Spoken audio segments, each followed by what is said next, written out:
Today we're on to welcome Beverly Meyer to the show today. I'm very excited. She is a nutritionist, and today we're really going to talk about sleep and hormones, neurotransmitters, everything that is really pivotal to our health and wellness. There's so many different topics that we get into, but essentially we're going to walk away with practical takeaways today to implement in our lives. And she has an amazing story that I'm really excited to get out to people, and I'm very happy to have her on today. How are you? I'm great. Thanks for having me.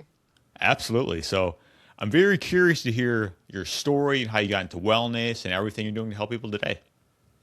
Well, it's a long and a short story. One thing, I'm a clinical nutritionist, and we're a unique medical field. We're rather exclusive. We're not nutritionists, we're not dietitians. So we are more of the chemists in the health world, like, well, what does zinc do for the pancreas, and how does this signal from the hormone go to the liver, and what is stopping the thyroid from converting into the full hormone? What nutrients is it missing? So that's where I'm licensed. Well, we're not licensed, but I'm certified at the best program there is. There, sure, you can get an overnight piece of paper saying, "Hey, you're now a doctor," but I don't do that. But so in clinical nutrition, we're looking for not only the cause of things, but what is the story of things? Like, why is this person's cholesterol looks like it does, and why does this person's cholesterol looks like it does when they eat the same things or different things? So that's my passion, is trying to figure out. And the term we use now is functional health. So we all hear on the website now functional health, but for decades I've been practicing since 1985 with clients. I've been working on myself since the 70s, but we used to always use the term complementary health or alternative medicine or natural health. And now the buzzword is functional health. Get to the root cause. I'm like, yeah, that's what we've been doing for decades.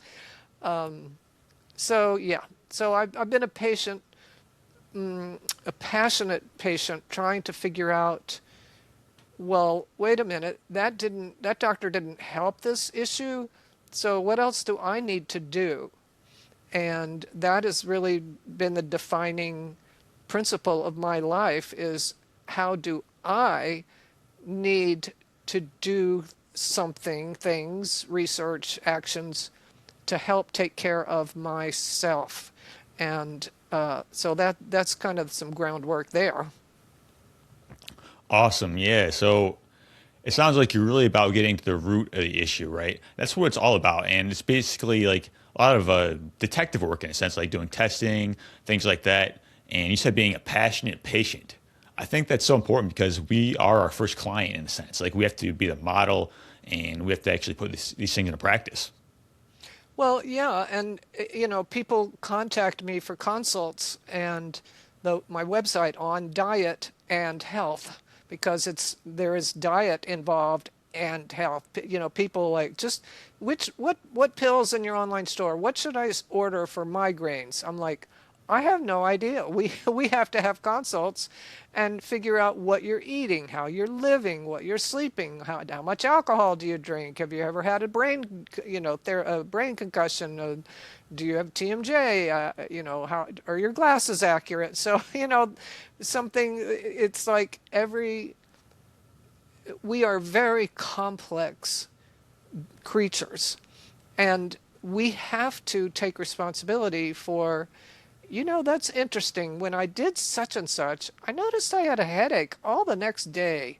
Well, great. Keep a journal, however you want to do that. Or when I had a fight with my boss, I didn't sleep right for 2 days. That's interesting. What kind of sleep support can I get, to herbs and things that might help me get out of my head and all that shoulda, coulda, woulda spoke about. So that's what I'm all about, is to help people deconstruct what's going on, and then we can look at professional grade supplements, or I might send them to the chiropractor, or I might send them to an orthodontist, or might send them to go have a PET scan. So, it's but yes, the more people come prepared to speak about their issues, the better any practitioner, any doctor can have input. Yeah, I love it. So it's really about that personalized medicine, right? And having that awareness of symptoms. I like that a lot because it's like if we experience these things on a regular basis and just bring more awareness to that can kind of help us understand what's going on and we can kind of go from there and put together a plan in a sense. Well, this is a really tough time to be a medical professional, a medical doctor, that, they've got 5 to 7 minutes or something to see you, and you come in and say, well, I'm just really tired. Well, give the guy a break or the woman a break. You've got to do your homework. If you expect him to try to come up with some solutions in 5 minutes, you need to be prepared. And, I encourage my clients, look, you need to type this out, do some rough drafts, but the main issue, the secondary issue, what I think is affecting it, what I would like to test. Here are some relevant or some lab work. Here's my thyroid lab. Here's my, here's what I eat. The more prepared you are, the better they're able to do their job, and they want to do their job. They're just not, they're not given the time and the information. Yeah, it's not a lot of time at all. Preparation is key, like you mentioned. Yeah, people are always excited and shocked that, wow, you spend an hour and a half with people on the first appointment? I say yes, because I'm trying to figure out who you are. And here's the thing, Anthony. It's all about priority. Priority, priority, priority. So if you grabbed a piece of paper and made a list of 5 things like I, Anthony, am aware of or need attention on, I don't know, a sore tooth, or too much gas or bloating, or headaches on the left side, or whatever. If you make your list, it's important for you to start with, okay, what's my priority? Well, the fact that I can't fall asleep for 2 hours, I think that's probably a priority. Well, good. Focus on that. And a priority, again, we're talking about root cause, right? So you have to rank what you're looking for or how to help someone help you as much as you can. I mean, that's our job. That's my job, is to prioritize. People give me, that's why it takes an hour and a half on the first appointment, because there's so much data, and, my eyes light up when I see, look at this piece. Oh, look at this piece. Okay, well, those pieces we'll get to later, but this piece and this piece look really priority pieces to me. And it's like, I don't know, some game or something where it's like you can put all the chips and the players and the things in, but until you put the main piece on the puzzle, it doesn't work. I don't know what I'm saying. I guess I'm thinking of that game where you stack things up and you see how far you can build a tower before it falls over. Well, the priority may be at the base, or it may be the move 4 moves ago where somebody did something. I don't know, I'm saying that crazy, but anyway, it is about getting to the priority. And when we can affect something like sleep or digestion, that are huge priorities for the biological system, other things tend to get better on their own. Okay? So that's what we're trying to do, is be the most effective with the least amount of supplements or efforts or work or issues. So that's the point of root cause. And it's not just the root cause of why you have headaches every Monday and Tuesday afternoon. It's the root cause on what is driving your chemistry. So that is that's a key point for this interview, is what is driving your chemistry. And, maybe you're a person in poverty that's being abused, and, you're living on Big Macs and stuff. Well, obviously we've got priorities right there, food and sleep and nutrition and safety. Those are huge priorities. They can't go to work on just headaches, well, they can, but you see my point, is that each person has its own little closet of symptoms, and that's your job as well as mine, is to try to figure out what's causing this. Well, the fact that I argue with my spouse like every day, well, that's really significant. That's a huge impact on your entire body chemistry.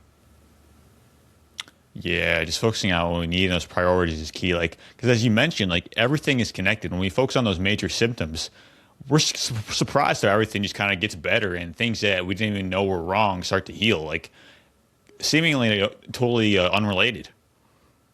Well, and I'm an anti-biohacker because in my experience, biohackers, they want to get that on YouTube and they want to sell that product and they want to, be known for the biohack of, I'm like, wait a minute, you don't even know if the person is sleeping or eating responsibly. What is your biohack of a $600 light machine going to do if, if they eat nothing but salad and, or something, it's you can't biohack on top of that.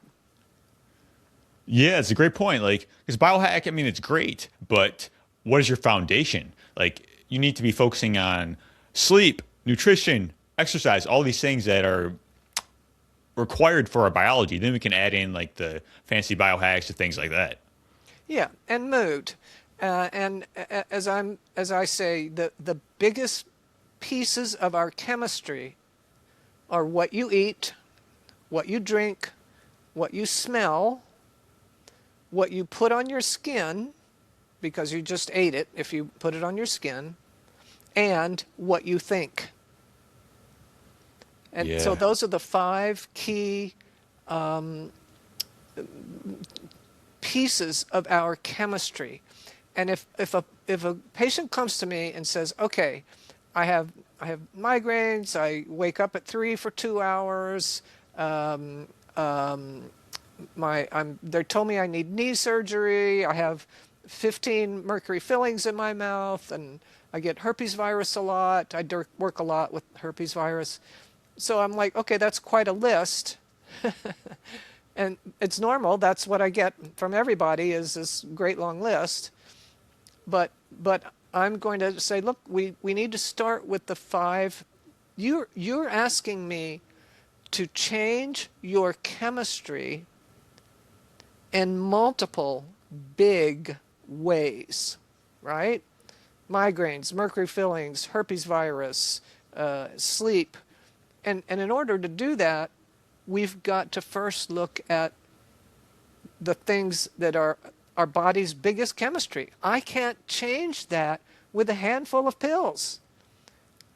So Absolutely. I'm an anti-pill person too. I mean, my online store has excellent professional products that work, but the real work is what you eat, what you drink, how you sleep, and what you think. Because if you're in a, oh, this is terrible, this is never going to work, and I don't know what to do about that, and I'm so confused, and I'm so stupid, and blah, blah, blah. If this is your mental conversation,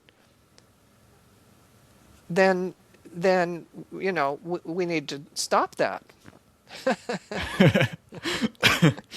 Absolutely, so important. I mean, you talk about a lot of things that influence our chemistry, and sleep being one of them. You want to get into that and how we can kind of optimize that. Any problems you see that are common, anything like that. Well, I'm glad you asked, because lately I'm in my 70s, and I have used sleep mouth tape. I've taped my mouth at night. I've done that for 15 years because I believe it's essential that we all keep our mouth shut, not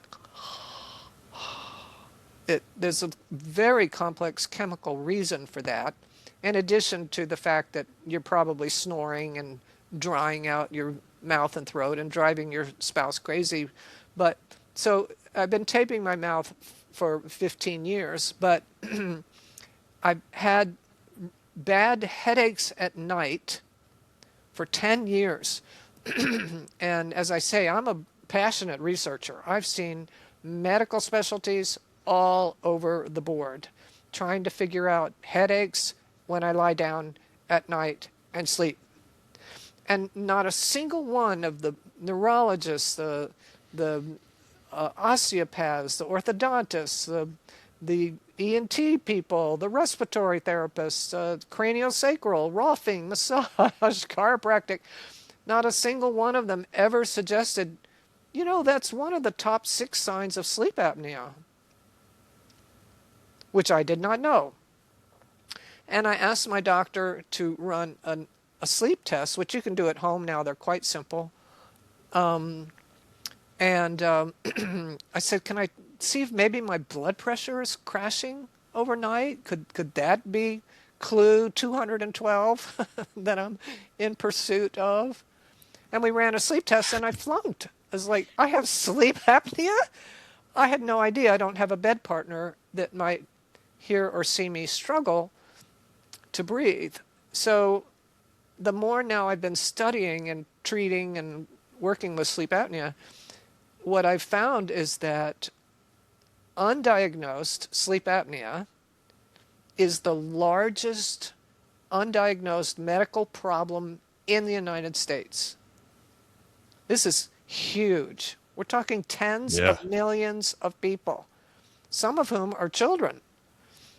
So it's a massive problem, and somehow it's gotten boxed into that we, the people, and the medical professionals only think of, gee, I wonder apnea if it's an overweight male who snores with a large neck, overweight male snore. Then they're like, hey, let's test for sleep apnea. But what about everybody else that's not fitting that question? Like a slender female, or a slender male, or a 16-year-old. So here's something I want everybody to write down. So I want people to write this name down. It's a website with a forum that's massive and so incredibly helpful and instructive on how to get through this masking and machines and breathing and taping, and I don't know what to do, and where do I start? Because your doctor just gives you a piece of paper that says, oh, here you go, here's your diagnosis, good luck. I'm literally not kidding. And you're like, well, wait, where do I start? And so these two men, now that's this immense forum that's just incredible. It's called Sleep HQ, like headquarters, sleephq.com. I'm not a part of that. It's not an affiliate or anything. But for people working on, hey, I have a new mask called the P10, but I'm noticing some problems with the way it hurts my nose or something. Who's got some experience that can help? Well, all kinds of people are going to write you back and say, I've used a P10 for years. What I found out best is like that. So it's very practical work and wonderful graphics that you upload from your machine that show your entire night millisecond by millisecond if you want to. So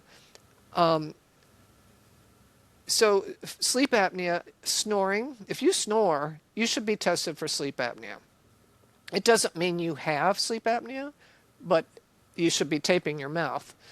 So apnea means that you're stopping breathing. You stop breathing. And then if it goes on long enough, your body sends alert, alert signals that get you to start breathing.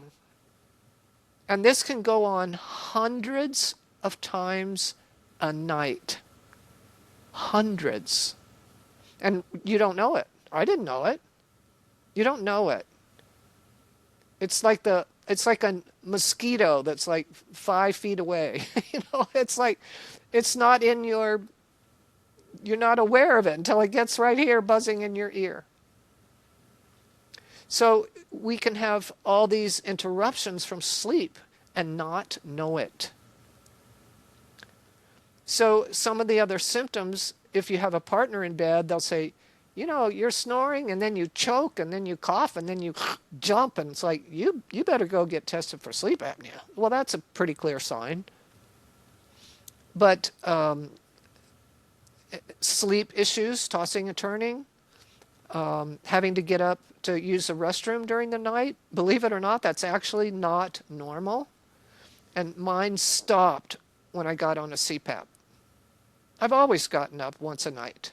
Always. Well, I don't know about always, but as long as I can remember. It just stopped. And I don't know the chemistry of that, but it's well known that the kidneys and all that things just function differently when you're not being startled 100 times a night or 300 times a night. So you can get tested at home. And so if you've got heavy fatigue during the day, that's a classic sign. Snoring, waking up, startled or coughing or choking. So yeah, that's if your doctor can't order by insurance for you unless you give them the right problems. Does that make sense? Yeah. If a doctor wants to order a test and he wants to cover it for you, you have to give him the right boxes to tick on those ICD codes. So excessive daytime sleepiness, snoring, waking up suddenly, coughing or breathing hard, headaches during the night, frequent urinations during the night. You can go to any website on sleep apnea and you can get a nice little list and take that to your doctor and say, I'm experiencing some of these things, doctor. Do you think you could order a sleep test for me? And if you pass it, great. 2 years later, do it again, and then do it again, and do it again. As we age, all of this stuff begins to sag. It's not so tight and muscular in our throats and larynx and all this. So it's being over 65 is another of the doctor, here's my list. But as I say, you can be 12 and have sleep apnea. But the older you get, the more likely you are going to have sleep apnea. And the more overweight you are, definitely the more likely you're going to have sleep apnea. I am not overweight. So there you go. So get tested, get treated, but you're going to need help because the doctors and the places where you buy stuff are no help whatsoever. Yeah. I mean, hundreds of times, I can imagine that it would be very disruptive. Yeah, but you don't even know it. I had absolutely no idea. And I've had those headaches for 10 years. And some of my, you're wearing a thing on your chest that records breathing and movement of your chest and lots of good stuff. And you're, of course, wearing a pulse oximeter on your finger to record your blood oxygen, right? And there were times during my tests at night, my blood oxygen was at 79. Okay, that is definitely not remotely acceptable. That's like a dead person. I mean, it's, the goal is you want to be 95 or better. So 79 definitely. Is definitely, and so when your body senses your blood going, you stop breathing and your oxygen's going down, down, down, down, down. At some point, the body gives you a little neurotransmitter and adrenaline slap to micro wake you so that you tighten up your tongue, which is sliding down the back, and you close your mouth, and you know you do things that you don't even know. Yeah, for sure. What are some things we can actually do to start to improve our sleep quality overall? Well, number one for sure is learn to tape your mouth. And the tape that I was trained on and that I have used religiously every single night for 15 years, the brand is Somni-Fix. I'm not associated with the brand. Somni, like insomnia. Fix, like fix a problem. Somni-Fix. And it's just the right amount of stickiness and ease of put on and take off, and you can lift it up and take it back down a couple of times if you needed to say good night honey, or yell at the dog, whatever. You can lift that tape up and put it down, and it doesn't tear your skin or leave residue, but it will hold quite gently but firmly. And when your lips are taped, you're going to breathe through your nose, which is how our bodies evolved. Breathe through your nose, eat with your mouth. Not breathe with your mouth. No, that's not our evolutionary path. So there's a lot of chemistry involved. But number one, tape your mouth. Number two, your bedroom should be dark. And during the evening, your house, the part of the house where you're in, should be dark-ish. You don't want to go in the kitchen and flash on the fluorescents or the LED lights. That completely shuts down your melatonin. So I encourage people, don't take melatonin. Stop it. Don't do that. You need to practice what we call sleep hygiene, which is if it's dark outside, it should be dark inside. Definitely. We're circadian creatures. Just like the opposite of the possum. When it's dark outside, they wake up. When the sun comes out, they fall asleep. That's, it's just the way we're wired. Yeah. So I have a 4-bedroom house, and I have 2 low wattage lamps. That's all I have at night in the house. And if I'm going to read or watch TV, I wear blue light blockers, which are special glasses with a dark amber lens. So they're dark amber. You can go on Amazon and put blue blockers, and you'll get 20 pages of what look like eyeglasses. Those are computer glasses that help reflect some of the spectrum off your computer screen. That's not what we're talking about. So real blue light blockers are dark amber colored. I'll give you an example on that. I have a German dishwasher, and its on light is blue, and it's very, very quiet. And I'm a little hard of hearing, but anyway, it's always been very quiet. So if I want to know at night if the dishwasher's on, it's one thing to go and put my ear down by it, but I can't see the blue light on the dishwasher. So it's blue blocker. And the reason for this is, on planet Earth, if you look up and you look outside, you see blue, unless it's cloudy, but we see blue. And that is our brain signal that it is daytime. Blue means wake up. If you look outside and it's dark, it's night, which means go to sleep.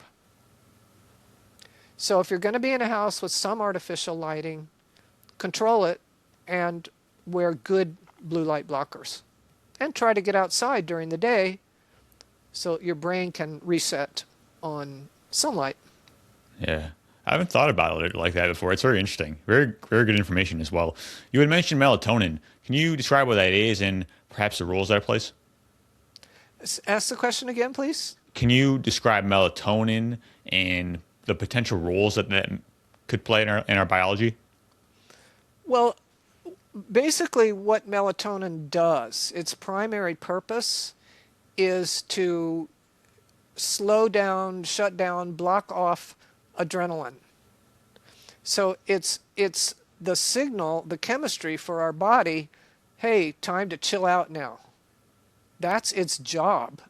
And when I run salivary testing, generally for hormones, salivary testing, little vials about the size of your pinky, and you take 4 of those of saliva during the day, and we can get your cortisol rhythm, your adrenals, what your adrenals are doing 4 times a day.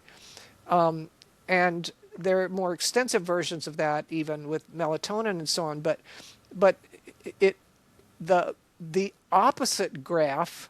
So like the adrenal graph, I don't know whether we're left right oriented here, but it's high in the morning, and then it gradually goes down to the nighttime.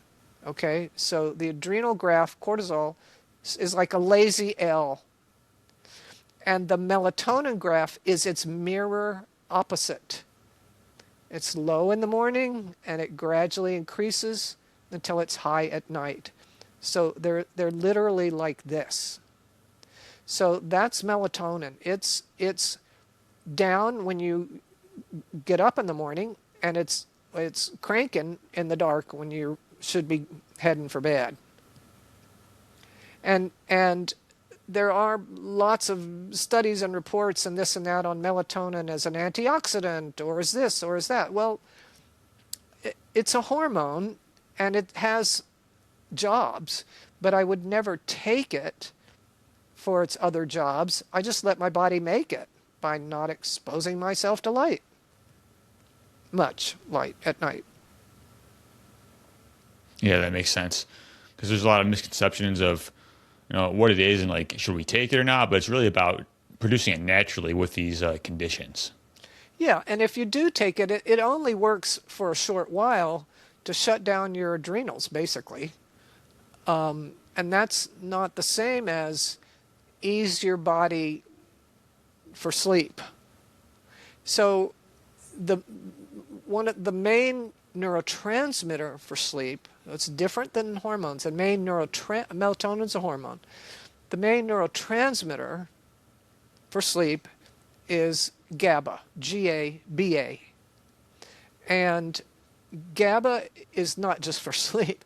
GABA is our most important regulatory neurotransmitter. It provides the brakes in the body so that nothing goes out of line. So it can be people that sleep too much or people that don't sleep, people with constipation or people with diarrhea, or people with hyper fast breathing or people with too low slow breathing. It's rage or panic or depression or insomnia or reflux. GABA has 100 different critical functions in the body that it helps control. And one of the main ones is that inhibitory quality that just makes everything better. And when you take it at night in a certain form, I'll mention the form, but when you take it at bedtime, it'll absolutely help you go to sleep and stay asleep more naturally. But here's the trick. So if you go to the drugstore, you can buy GABA, G-A-B-A, on the shelf. That is not what you want. You want a type of GABA that is patented and is unique, and it's a fermented form of GABA. It's quite different. And it's called pharma, like pharmaceutical, pharma GABA. So you want pharma GABA. And the type that I have in my online store, we sell a lot of it. Once people get on it, it's like, wow, I love this stuff. It's a little chewable tablet, lozenge. So you can start with a half, or start with 1, or go with 1.5. They'll say 1 to 2, right before bed, and it's chewable, and it has a little sorbitol and things in it that just gets it right in your bloodstream, and it can cross the blood-brain barrier. Regular GABA cannot. So And then, so that's kind of falling asleep, is your environment at night. Don't go run or exercise at night. This is your time to not do stimulating things like karaoke or whatever. you know. And then the pharma GABA will help all your systems kind of regulate and do what they want to do. Now, a different issue is waking up. So waking up during the night, almost everybody wakes up like around 3 or 4. It's a very, very, very common issue, and there are reasons for it, but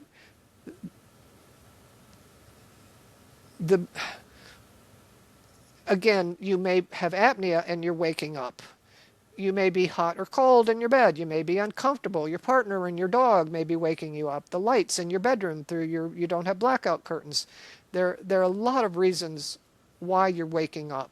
But once you control those factors, then what I encourage people to do is to take passion flower. It's an herb.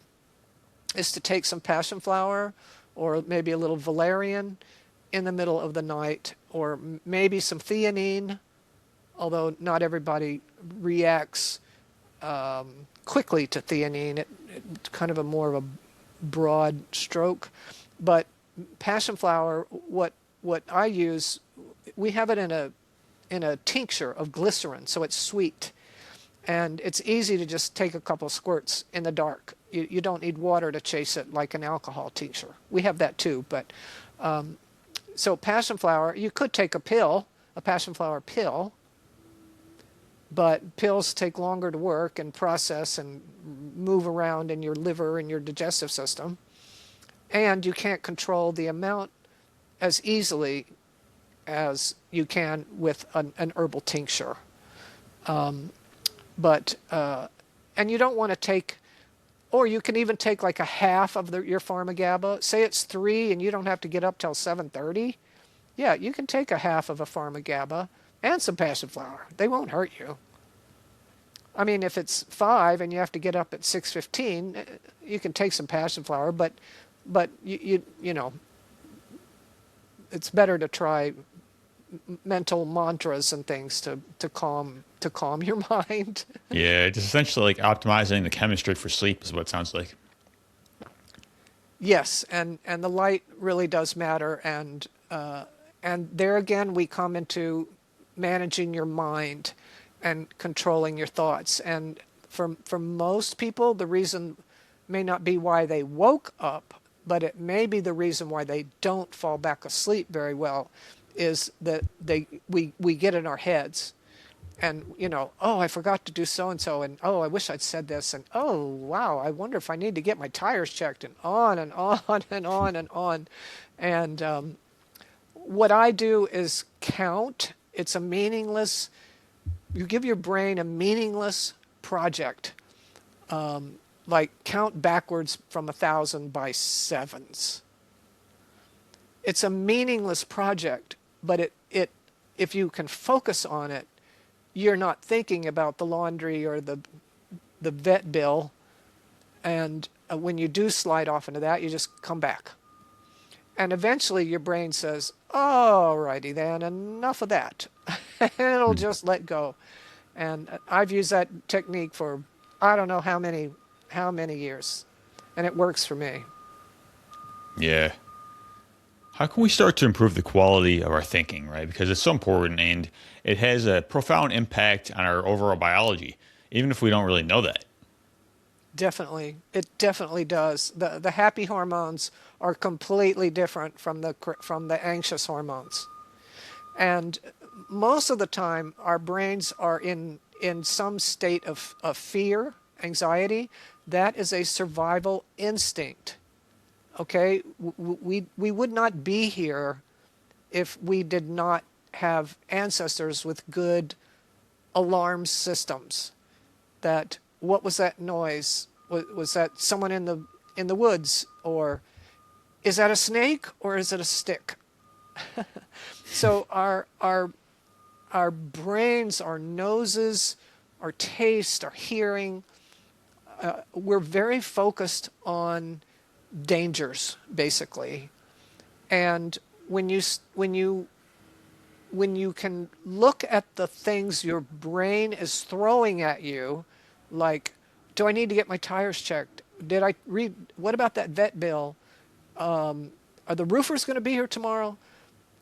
All of those are basically anxious or fear-based thoughts. They all have consequences, right? If I don't pay the water bill, I have a consequence. How am I going to pay that bill? How am I going to pay that bill?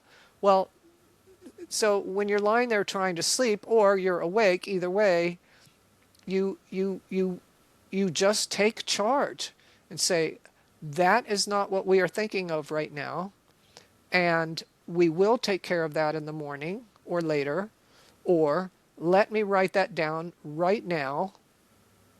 And then keep encouraging your mind to focus on something forward thinking or a past memory, but something that's pleasant or proactive and hopeful, like your granddaughter's face, or yes, I got in to see the doctor. They said it would be 4 months, but I can get in next week.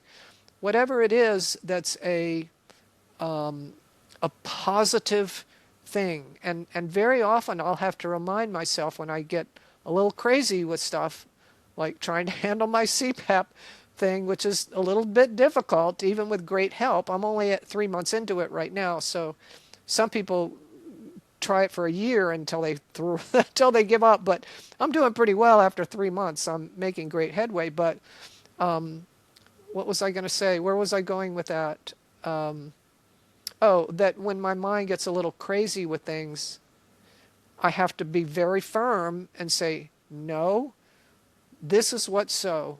You are comfortable. You're in your bed. You're safe. You have resources available to help you. We can do that more tomorrow or the next day. And I want to think about pictures of my little pony and donkey, because they always make me happy. So you do some forward thinking, you do pleasant things. Maybe it's a great view of a lake that you remember standing there and seeing this beautiful lake. You know, yes, if you're hungry and have been thrown out of your house and your arm is broken, that's not going to work.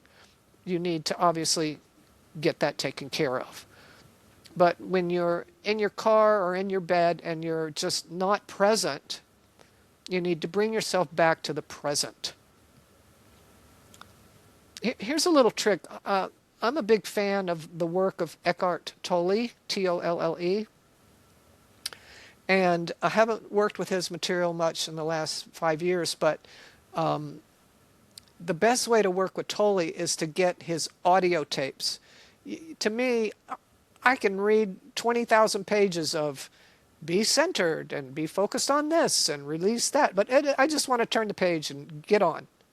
But when I hear his voice speaking his own work, I can focus on his voice and feel what he's saying and integrate what he means about being present right now.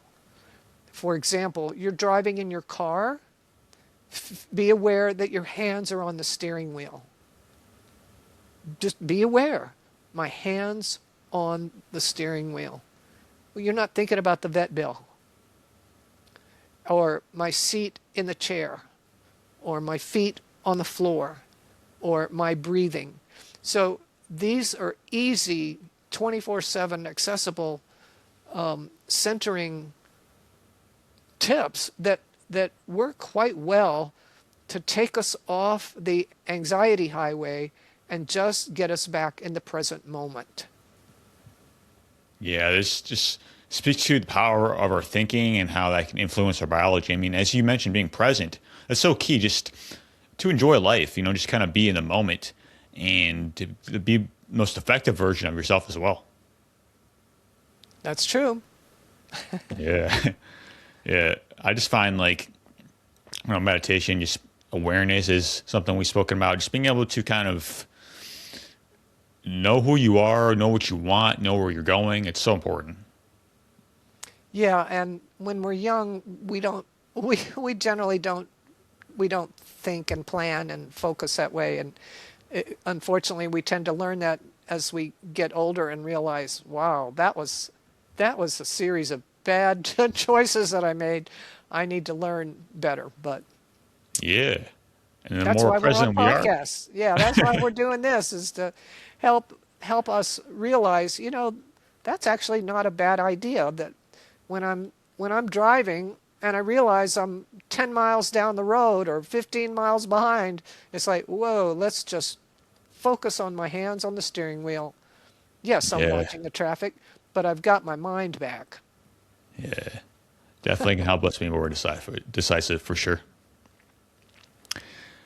All right, Beverly. This has been awesome. I really appreciate you coming on, sharing your story with us, all your insights about sleep, wellness, hormones. And I know that we can get a lot of value out of this just by applying some of the things we mentioned. Like the sleep is such a foundational pillar of our wellness. If we start to optimize that, we're going to be surprised how many things just start to get better overall, right? And it's being more energized and it's become a greater version of yourself for sure. So again, I appreciate you, all your work and your messaging. And it's been a really awesome episode. Good. Well, thanks. Just let's get people to the website and my own podcasts and on diet and health. All of that is based on my own experience with me or with my patients, and it's all free. It's a huge website, and you can really learn a lot. You need to pick your resources carefully when you're online searching for a solution for this or a tip for that. You want to find professionals and stick with them. Internet surfing for cures for herpes. I've seen them all that my clients bring me. It's like, no, just stick with my website or this guy's website. Don't go anywhere else.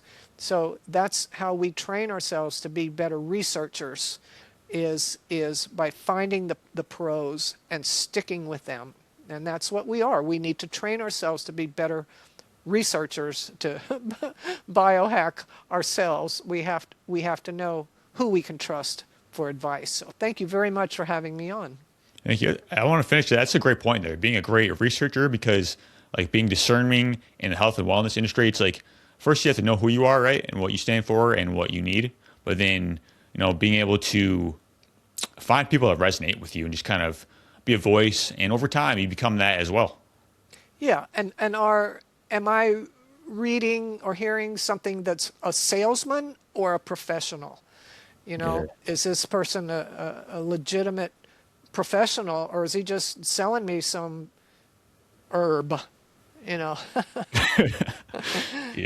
That's not the way to go. Yeah. The key is to be of service 100%. All right. So your website, everything, where can we get connected?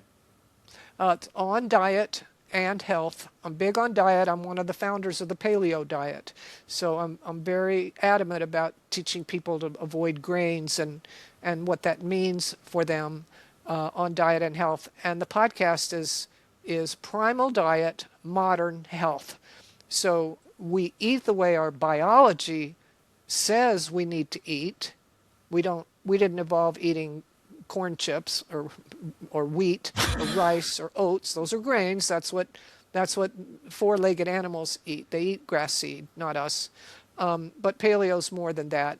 So Primal Diet, Modern Health. What is the best of modern healthcare that's going to help me get through my issues? The best of modern healthcare. All right. I love it. Thank you, Beverly. Thank you so much.